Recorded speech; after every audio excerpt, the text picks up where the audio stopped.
अस्सलाम वालेकुम, welcome back to my YouTube channel. I hope आप सब ठीक ठाक होंगे, फिट फाट होंगे। अल्हम्दुलिल्लाह मैं भी बिल्कुल ठीक ठाक हूँ और अल्लाह पाक से यही दुआ करती हूँ आप सबको अपने हिफ्ज़ और अमान में रखें, आमीन सुम्मा आमीन। आज मैं आप लोगों के साथ शेयर करूँगी रियासत बहावलपुर के बारे में थोड़ी सी हिस्ट्री जितनी कि मैं जानती हूँ। मेरे साथ रहिएगा, स्किप मत कीजिएगा। रियासत बहावलपुर जो है वो उसकी शोहरत वजह जो है वो उसकी सकाफत, रवायात, तारीख और नवाब ख़ानदान के जो महलात थे वो हैं। उनमें से एक महल के बारे में मैं आपसे बात करूंगी, नूर महल के बारे में। हम इसकी तारीख को देखेंगे और इसके फ़न तामीर के अंदर मौजूद जो ख़ानदान की निशानियां हैं उसको देख के हम अंदाज़ा लगाएंगे कि आज से 250-300 साल पहले किस तरह का तर्ज रिहाइश और किस तरह की ज़िंदगी जो है वो बसर की जाती थी।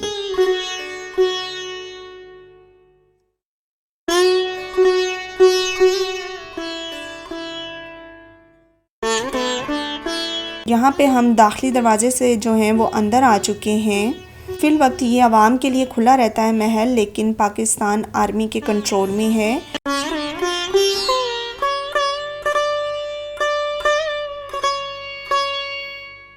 नूर महल के बारे में जो बात मशहूर है, जो कही जाती है कि नूर महल को नवाब अदनान अब्बासी ने तामीर करवाया था अपनी ज़ोजा मोहतरमा के लिए।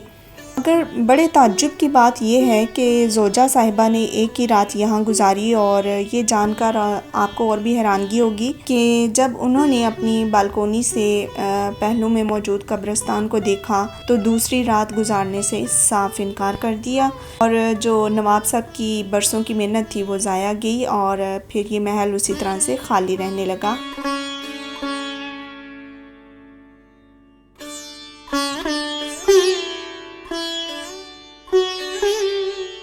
इस महल को देख के, इसकी हर चीज़ को देख के इस बात का अंदाज़ा लगाया जा सकता है कि ज़ौक़ का जो वजूद था आज से 250-300 साल पहले भी मौजूद था और इस बात में कोई शक नहीं कि नवाब साहब का ज़ौक़ जो है वो आजकल के लोगों से बहुत ज़्यादा अच्छा होगा।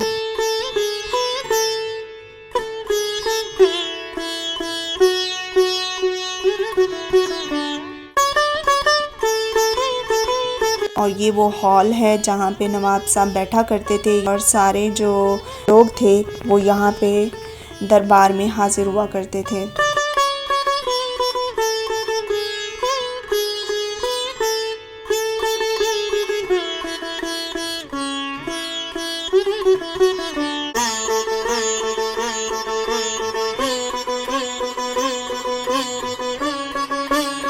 ये सारा जो भी आप फर्नीचर देख रहे हैं ये सारा इम्पोर्टेड फर्नीचर है। ये वो बेडरूम है और ज़रा आजकल के दौर में देखें कि क्या ऐसा बेडरूम होगा, पूरे महल की क्या ही बात होगी। और ये तमाम जो चीज़ें आपको नज़र आ रही हैं यहाँ पे बैठना मना है। बैठना तो दूर की बात, आप उन चीज़ों को हाथ भी नहीं लगा सकते।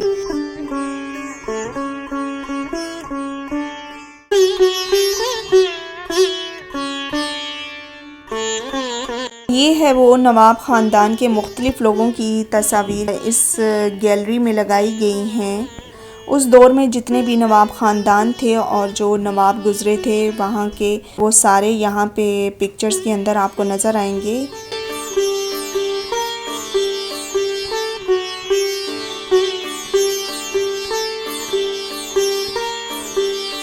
साजिशें तो हर दौर में होती रही हैं और हुक्मरानों के ख़िलाफ़ बहावल खान अब्बासी को भी एक साजिश के तहत उनकी नौकरानी के ज़रिए जहर देकर कत्ल करवाया गया था।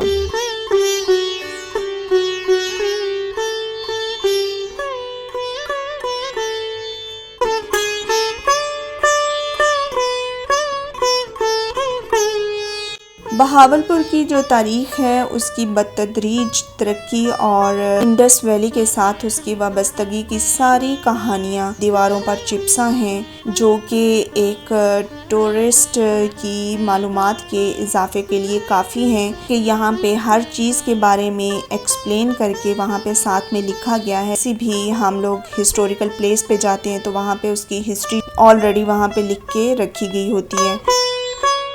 ये सारे जो आपको हथियार नज़र आ रहे हैं ये वो हथियार हैं जो उस दौर में नवाब ख़ानदान के ज़ेरे इस्तेमाल में रहे हैं।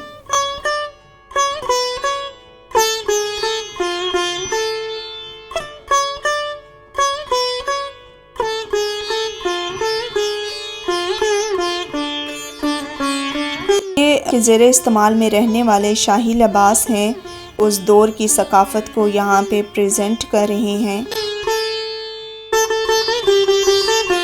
सबसे अच्छी बात ये है, बहुत खूबसूरती से हमारा जो सकाफ़ती विरसा उसको महफूज किया गया है।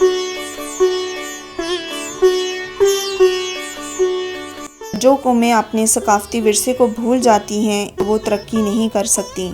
इस महल के काफ़ी सारे हिस्से हैं जो पब्लिक के लिए ओपन नहीं किए गए हैं, चंद एक रास्ते पब्लिक के लिए ओपन रखे गए हैं।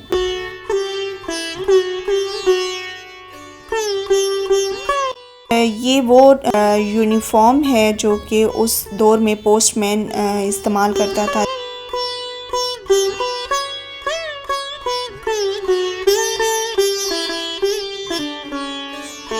लेटर्स हैं, ख़त हैं जो उस दौर में, क्योंकि ख़त व ख़िताबत के थ्रू जो है वो बात की जाती थी।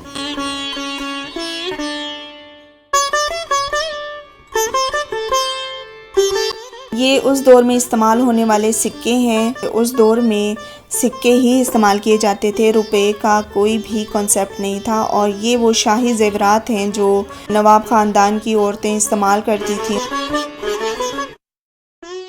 बर्तन, कपड़े,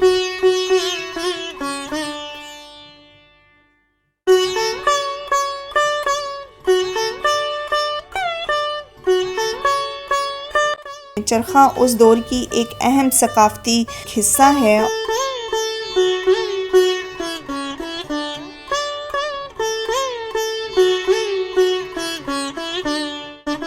ये है चक्की। आई थिंक सो चक्की ही बोला जाता है कि उस दौर में हमारी माएँ जो नानियाँ होती थीं वो भी घरों में इस तरह की चक्की रख के आने डाल के और उस ज़माने में जो है इसके आटा बनाया करती थी। आपको पिक्चर्स नज़र आ रही हैं, ये सारी वहाँ के स्टोर्स की हैं जो उस दौर में तय खाने हुआ करते थे और वहाँ पे सामान रखा जाता था खाने पीने का, और दूसरी ज़रूरत की जो अशिया थी वो रखी जाती थी।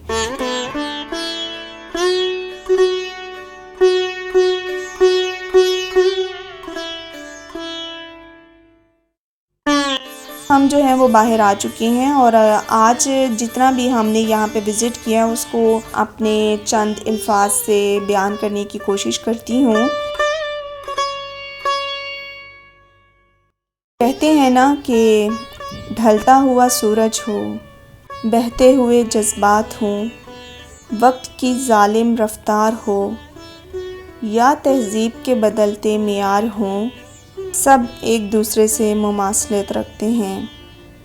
होप सो कि आज की वीडियो जो है वो आपको मेरी पसंद आई होगी। अगर आपको मेरी वीडियो पसंद आई है तो प्लीज़ लाइक एंड शेयर करना मत भूलिएगा, और जो मेरे चैनल पे हैं वो सब्सक्राइब ज़रूर कर दीजिए। इंशाल्लाह फिर मिलूँगी। अल्लाह हाफ़िज़।